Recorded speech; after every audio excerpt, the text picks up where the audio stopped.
ગોપાલ ઇટાલિયા જૂનાગઢના વિસાવદરમાં આધુનિક હોસ્પિટલની માંગ લઈને શું કહ્યું હતું અને આ બાબતને ધ્યાનમાં રાખીને ભૂપત ભાયાણી શું બોલ્યા તે સાંભળીએ આ બંને નેતાની પ્રતિક્રિયાઓમાં। હું ગોપાલ ઇટાલિયા 87 વિસાવદર ભેસાણ અને જૂનાગઢ ગ્રામ્ય મત વિસ્તારની પેટા ચૂંટણીનો આમ આદમી પાર્ટીનો ઉમેદવાર જાહેર થયો છું।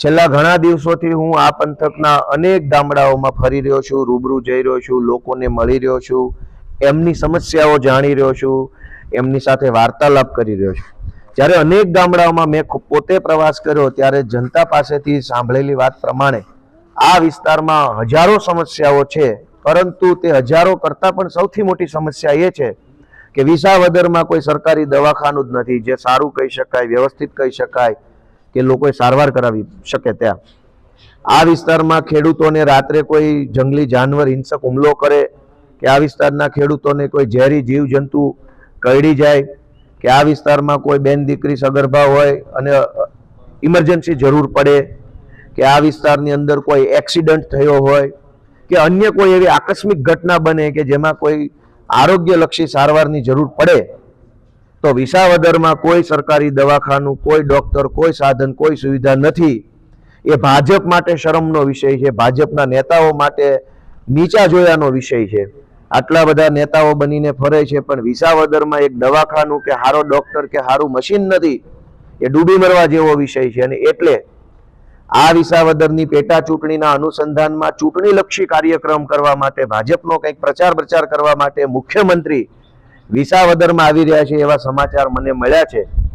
તો મુખ્યમંત્રી અહીંયા વિસાવદરમાં આવે છે ત્યારે વિસાવદરની વેદનાને સાંભળે, વિસાવદરની વેદનાને સમજે અને વિસાવદરની અંદર કોઈ સારું અતિ આધુનિક સુવિધાયુક્ત, અતિ આધુનિક સાધનો હોય, ડોક્ટરો હોય, એવી સુવિધાયુક્ત દવાખાનું બને એવી માંગણી મુખ્યમંત્રી સમક્ષ મૂકવા માટે મેં આજે એસડીએમ ડેપ્યુટી કલેક્ટર વિસાવદરને રજૂઆત કરી છે, મેં પત્ર આપ્યો છે અને મેં ખાસ આગ્રહ વ્યક્ત કર્યો છે કે મુખ્યમંત્રી જ્યારે અહીંયા વિસાવદરમાં પેટા ચૂંટણીનો કાર્યક્રમમાં આવે ત્યારે આ જનતા વતી આ રજૂઆત મુખ્યમંત્રીને મૂકે અને વિસાવદરમાં જલ્દીથી જલ્દી દવાખાનું બને એના માટેના તમામ નિર્ણયો કરવામાં આવે એવી રજૂઆત કરી છે। નમસ્કાર, હું ભૂપેન્દ્ર ભાયાણી, પૂર્વ ધારાસભ્ય વિસાવદર। આજ રોજ અમુક રાજકીય પાર્ટીઓ દ્વારા વિસાવદર ખાતે સરકારી અદ્યતન હોસ્પિટલની માગણી કરતો આવેદનપત્ર આપવામાં આવેલ છે। જે આવેદનપત્ર માત્ર ને માત્ર રાજકીય લાભ ખાટવા માટે આપવામાં આવેલ છે।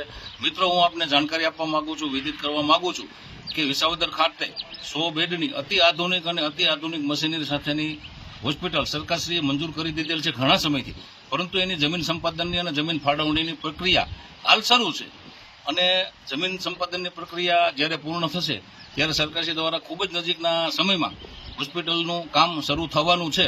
આની જાણકારી મેળવી અને ખોટું આવેદનપત્ર આપેલ છે। જ્યારે મુખ્યમંત્રી શ્રી આવતી 11 તારીખે વિસાવદર માંડાવડ ખાતે આપણા વિસ્તારના અસંખ્ય લોકાર્પણ અને ખાતમુહૂર્તના કામોના લોકાર્પણ પ્રસંગે આવતા હોય અને એના સંદર્ભમાં આવા આવેદનપત્ર કોઈ પણ રાજકીય પોલિટિકલ પાર્ટી આપતી હોય તો હું વિસાવદરની જનતાને વિદિત કરું છું કે આપે આવી કોઈ ભ્રામક વાતમાં આવવું નથી અને કોઈ ગુમરાહ કરવા આવે તો આપે એવી કોઈ વાતમાં આવવાનું નથી। વંદે માતરમ, ભારત માતા કી જય।